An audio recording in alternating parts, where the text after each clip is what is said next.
The jacket had been hanging in my wardrobe for 11 years. I never wore it. My wife used to ask me why I kept it. The fabric had gone thin at the elbows.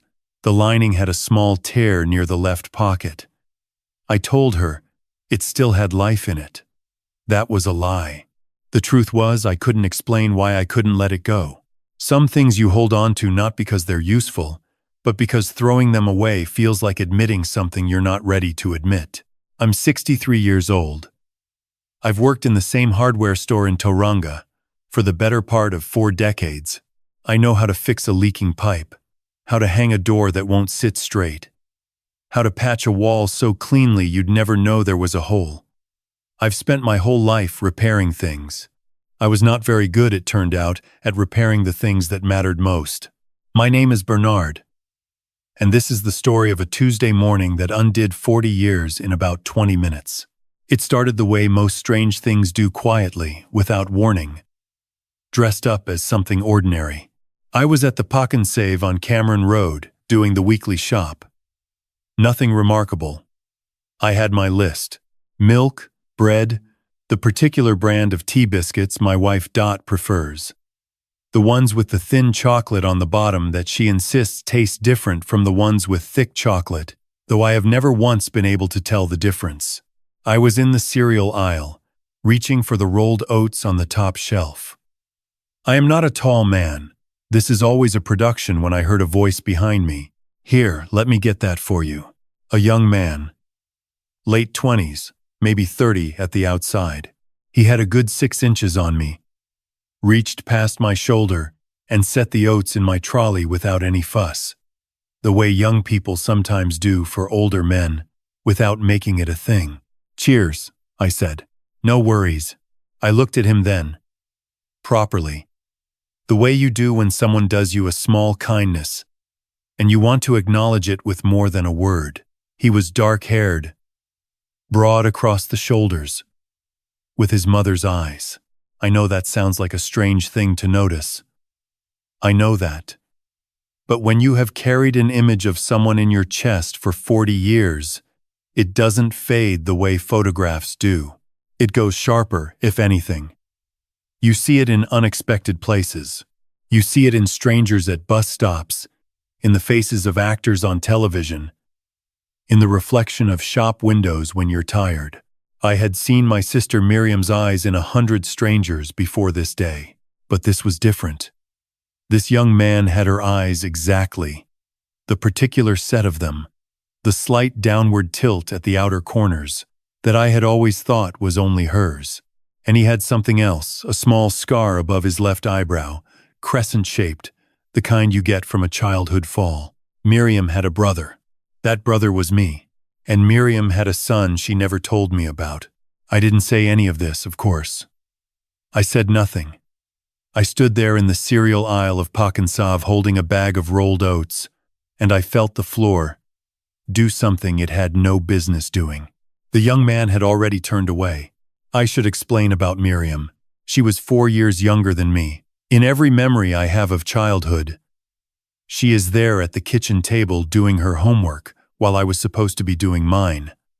Out the back, kicking a ball against the fence when she was meant to be setting the table, lying on the carpet in the lounge reading while the rest of us watched television. Always slightly separate. Always doing things her own way. We grew up in Rotorua. Our father worked at the geothermal plant. Our mother worked the checkout at the Four Square, and later got a job at the post office, which she considered a significant step up. We were not poor exactly, but money was something you thought about. You knew which things were possible and which things were not. Miriam was clever. I mean, genuinely, unusually clever, in a way that even our parents could see, though they didn't quite know what to do with it.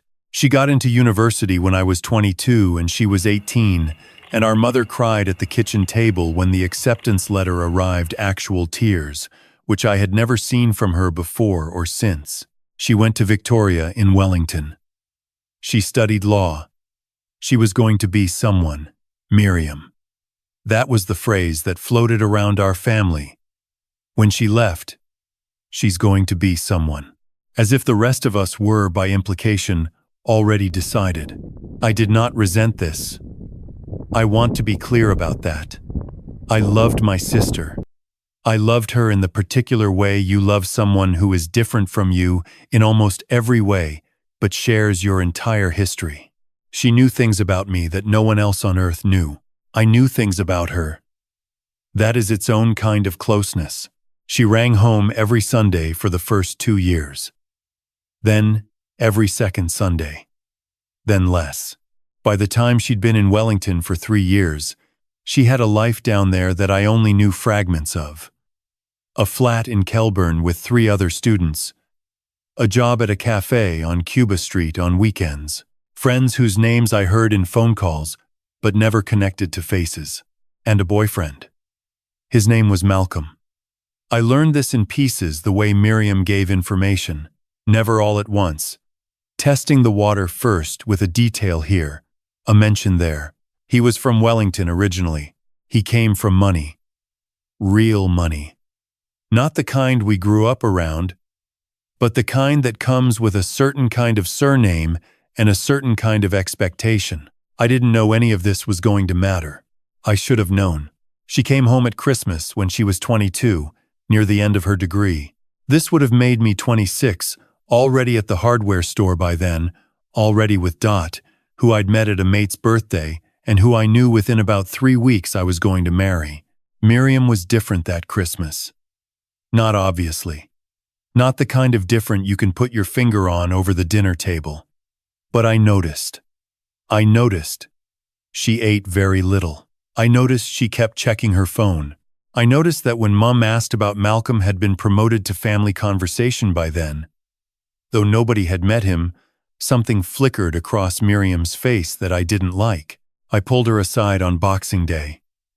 We were doing the dishes together, which had been our job since childhood. "What's going on?" I asked her. "Nothing." Miriam. She was quiet for a while. The water was running. She was washing, I was drying. Same as always. "It's complicated," she said finally. "With Malcolm?" She didn't answer for a bit. Then, "His family doesn't know about me." I didn't understand immediately. "What do you mean?" "I mean, we've been together for 2 years and his parents don't know I exist. And when I said something about it last week, he said it wasn't the right time, that they had expectations about who he'd end up with." I set down the plate I was drying. "Expectations. He loves me," she said. And I heard both the conviction and the crack in it. "He does. But his father is. It's not straightforward. His father has very specific ideas about things." I didn't say what I wanted to say. I was 26, and I thought I was being wise by keeping it to myself. I thought, she's a grown woman. She knows what she's doing. Don't interfere. I have spent a long time thinking about that moment at the kitchen sink. About what I didn't say. She went back to Wellington after New Year's. She finished her degree. She got a job at a firm in Auckland. Good firm, good salary, the beginning of the career everyone had expected for her. She moved into a flat in Ponsonby. She rang less. The last time I spoke to Miriam properly, I mean the last real conversation, was in March of the year she would have turned 25. She seemed fine. She seemed more than fine. Actually, there was something different in her voice. Lighter, like she'd come through something. She mentioned she'd moved flats. She mentioned she had some news but wasn't ready to share it yet. She said she'd ring again the following weekend. She didn't ring. I rang her. No answer. Tried again. Left a message. Tried her flat, the number she'd given us. The girl who answered said she'd moved out. No forwarding address. My mother tried the firm in Auckland. They said Miriam no longer worked there. We tried everything we could think of, which in 1987 was considerably less than you can try today. We went to the police. They were not particularly interested. A woman in her mid-20s who has apparently chosen to move without leaving contact details is not, they explained, a missing person. Not legally. Not unless there's evidence of harm. There was no evidence of harm.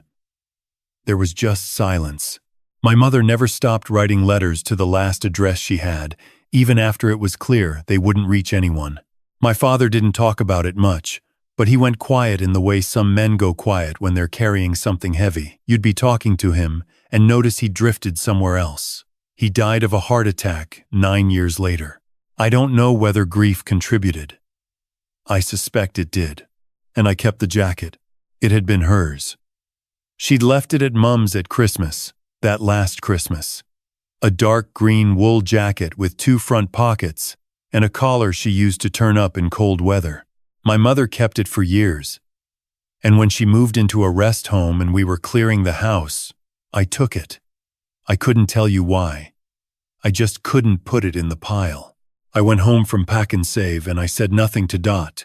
I made the tea. I put the biscuits in the tin. I sat in my chair in the lounge and pretended to watch the news. Dot knows me well enough to know when I'm pretending. But she also knows me well enough to know when to wait. That night, I lay awake for a long time. The young man's face. Those eyes. The scar. I kept telling myself I was being foolish. I was 63 years old, and I'd spent 40 years carrying a particular kind of sorrow. And sorrow does things to you. It makes you see patterns that aren't there. Connections that aren't real. I had probably imagined the resemblance. Sleep deprivation. Getting older. Any number of explanations. But the scar. That crescent-shaped scar above the left eye. When Miriam was 7, she came off her bike on the footpath outside our house. She hit her head on the edge of the concrete and split the skin above her left eyebrow. My mother took her to the doctor. It needed 2 stitches. The scar it left was small, curved, exactly like a crescent moon. That scar would not pass from Miriam to a stranger. I went back to the Pack and Save the next Tuesday. I know how that sounds. I don't have a better explanation. Something in me needed to know. And it had to start somewhere. And that was the only thread I had. He wasn't there. I went back the Tuesday after. He wasn't there either. Dot finally asked me what was going on. Because I had gone to the supermarket 4 times in 2 weeks and come back each time looking like I'd found something I didn't know how to carry. I told her everything. All of it. The whole story. From the cereal aisle back to the kitchen. Sink in Rotorua 40 years ago. She sat at the kitchen table and listened. And when I'd finished, she was quiet for a moment. And then she said, very simply, "You need to find out." That was why I married her. I didn't know where to start. I had no name, no address, no connection to this young man beyond a 5-second interaction in a supermarket aisle. What I had was a face. Miriam's eyes. That scar. Dot suggested the community Facebook groups. There are several for Tauranga. People posting about lost dogs and local events and asking if anyone knows a good plumber. She said you could post a description. Say you were looking for a family connection. I'm not much of a one for social media. I have a Facebook account that I made approximately 8 years ago and have used perhaps 4 times. Dot typed the post for me while I looked over her shoulder, wincing at every word. I said I was looking for a young man, late 20s, dark hair, tall, who I'd met briefly in the Cameron Road Pack and Save, that I had reason to believe we might have a family connection, that I wasn't looking for anything from him, just a conversation. I left my phone number. I want to be honest. I expected nothing. I had lived in this town for 30 years, and I knew how these things worked. Either no one would see it, or someone would reply with something unhelpful, or I'd get the wrong person. My phone rang on a Thursday afternoon. 3 days later. The voice on the other end was young, male, a bit guarded. The way you are when you're ringing a stranger's number you found on a community Facebook post. "Is this Bernard?" he asked. "It is," I said. "My name's Nathan," he said. "I think I might be the person you're looking for." We met at a café on Devonport Road. Neutral ground, public place. He was already there when I arrived, sitting with a flat white and his hands wrapped around the cup. Up close, the resemblance was even clearer than I'd remembered. It went past the eyes and the scar. It was the way he sat, the slight forward lean, the hands. Miriam had always done that, with her hands wrapped them around a cup, like she was warming them, even in summer. I sat down. He looked at me carefully. He was not unfriendly, but he was assessing me, which seemed reasonable, given the circumstances. "You said a family connection," he said. "Yes. I saw the post, and look, I'll be straight with you. My mother passed away 8 months ago. Breast cancer. She'd been sick for 2 years, and before she died, she told me she had family in the North Island that she'd lost contact with. A brother. She said she'd always meant to reach out but kept finding reasons not to. And then she got sick, and by the time she wanted to, she didn't know how to start." My hands under the table were not steady. "Her name," I said. I said it very quietly. "What was her name?" He looked at me. Something shifted in his face. "Miriam," he said. Her name was Miriam. I don't know how to describe the next few minutes. I have tried since then to put words to it. The closest I can get is this. It was like a door in a room you'd sealed off, opening suddenly from the inside. You'd forgotten there was a door. You'd stopped listening for it. And then there it is. Nathan, his full name was Nathan Henare. He had his father's Maori surname, had grown up in Christchurch. Miriam had moved there in 1988. The year after, she disappeared from our lives. She'd worked as a legal secretary. Her degree, it turned out, had not led where she'd expected, for reasons that had to do with a man and a lot of closed doors. She had made a life for herself regardless. She had married a man named Glenn Henare when Nathan was 4 years old. A good man. By Nathan's account, a builder who died of a stroke when Nathan was 16. She had raised Nathan largely on her own after that. She had never remarried.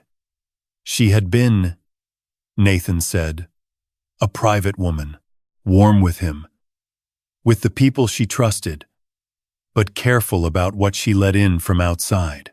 She had never spoken about Malcolm. Nathan learned that name only in the last weeks of her life, and only in fragments. What she had told him was this. She had been in a relationship with a man from a wealthy family in Wellington when she was young. When she fell pregnant, she had gone to him. He had not responded the way she'd hoped. He had, in fact, arranged for her to see a solicitor, not to support her, but to make clear, via legal language, the family's position. The baby would not be acknowledged. There would be financial assistance of a specific and finite kind, contingent on certain conditions of silence. Miriam had taken the money. She was alone. She was frightened. She had a baby coming, but she had not kept the silence in the way they wanted. She had kept something back. She had kept herself. She had not, Nathan said, ever been angry about it. Not that he could see. She had been sad, sometimes, in ways she didn't explain, but not bitter. She said the only thing she ever really regretted, Nathan told me, was losing her family. She said she'd been too ashamed to come back. She thought everyone would blame her. She thought it was better to just start again somewhere else. I sat with that for a moment. We would never have blamed her, I said. I know, he said. I think she knew that too, eventually. But by then, too much time had gone past, and she didn't know how to pick up the thread. I cried in that cafe. I am not a man who cries easily or frequently, and I did not enjoy it. But there it was. The waitress came over and asked if we needed anything, and Nathan said no, we were fine, thank you. And she went away with the particular New Zealand grace of pretending she hadn't noticed anything. We talked for 3 hours. I told him about Rotorua, about our parents. about the Christmases and the phone calls and the letters my mother kept writing to an address that could no longer reach anyone. I told him about the jacket in my wardrobe that I'd kept for 11 years and had never been able to explain, even to myself. He told me about Miriam, about the woman she had been in her life with him, how she'd made his lunches until he was embarrassed for her too. How she'd come to every school production, even the ones he'd tried to talk her out of. How she'd taken up watercolor painting when she was in her 50s and had 17 small framed paintings around the house. Mostly of the same view from their kitchen window in Christchurch, the Port Hills in different light at different seasons. He showed me photographs on his phone. She was 61 in the most recent one. She was thinner than she should have been, and there were things illness does to a face that I won't describe. But her eyes were exactly as I remembered them, and she was smiling, standing at what I assumed was the kitchen window, looking at the hills. I looked at that photograph for a long time. Then I looked at Nathan. "She told you about me," I said. "She talked about you a lot." "In the end," he said, "she said you were the one she missed most. She said she could have told you, if anyone. She said she thought about ringing you hundreds of times. I wish she had." "Yeah," he said. "Me too. There is more to tell, and I will tell it. Malcolm, his full name, which I now know, I won't use here, because there are legal matters I'm not going to complicate, is, in fact, a wealthy man. He has been a wealthy man for a long time. He built on his family's foundation, developed commercial property, did well in ways that people who start with advantages often do. He has a wife. He has grown children. He has a life that does not include, and has never included, any acknowledgement of Nathan. Nathan knew his father's name. Miriam had told him in her final weeks she said he deserved to know, that she had kept it from him when he was young to protect him from a door she knew would be closed, but that he was a grown man now and could decide for himself what to do with the information. What Nathan chose to do, in the months after Miriam died, was nothing. For a while. He was grieving. He was working, he is a plumber. Like a lot of men his age in the Bay of Plenty. Good solid work that keeps the bills paid. He was not in a hurry to walk toward another potential rejection. He told me he'd been thinking about it though. Quietly. Whether to make contact. I told him that was entirely his decision. I told him I would support whatever he chose. I told him he had family now. Regardless of what matter, immediately and completely on board. My older boy, Craig. Actually, no. I keep doing that out of habit. Names matter in this story. My older son, Liam, who is 35 and works in Wellington, said, "Dad, bring him to Christmas." Just like that. As if it were simple. Which, in the end, it was. Nathan met Malcolm 3 months ago. I wasn't there. That was Nathan's meeting to have. Not mine. He told me afterwards, and I'll tell it as he told it to me. He'd found the office address not hard. The man's business interests are not hidden, and he'd sent a letter. Handwritten, which Nathan said felt right. More serious than an email. He'd stated who he was, who his mother was, and that he was not seeking anything material. He just wanted Malcolm to know he existed. He received no response for 6 weeks. Then a phone call from an intermediary, a solicitor. Again, same tactic, different generation. The solicitor said that his client was willing to meet, once in a private capacity, at a location of his client's choosing. Nathan went. He said Malcolm was older than he'd expected. Smaller? Somehow. He'd built an image of this man from the fragments Miriam had given him. A man powerful enough to close doors with a letter to remove a young woman from his son's life with legal machinery. And the reality, as it often is, did not match the legend. Malcolm did not apologize. Nathan did not expect him to. What he did was look at Nathan for a long time without saying anything, And then he said, "You look like your mother." Nathan said, "I know." And then Malcolm said something that I have thought about since Nathan told me. He said, "She was the best person I ever knew. I have known that my entire life." Nathan said he didn't know what to do with that. I told him he didn't have to do anything with it. Some things people say are for themselves, not for you. That was Malcolm carrying 40 years of his own weight. Not an explanation or an excuse.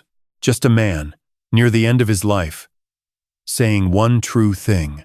Malcolm has 2 adult children who do not know Nathan exists. He has asked Nathan for time, which Nathan has given him, which I think shows a generosity of character that Miriam would have recognized. Whether those 2 become 3 is not decided yet. I have thought a lot, in the months since that Tuesday in the cereal aisle, about what I missed and why I missed it. I think about the Boxing Day at the kitchen sink, about what I didn't say when I should have said it. I don't carry it as guilt. Exactly, I was young.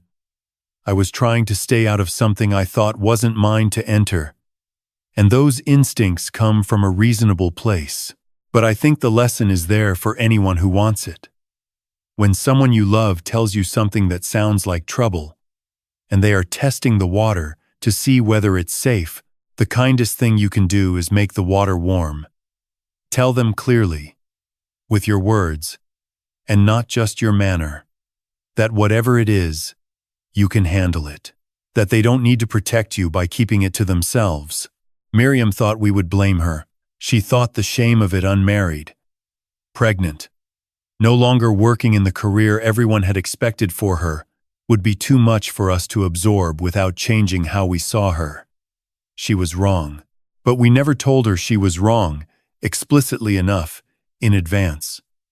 We never said, "Whatever happens, you can come home." I think about my parents. My mother, writing letters to an empty address.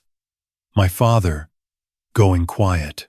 If Miriam had known, really known, that coming back would have been received with relief rather than judgment, things might have been different.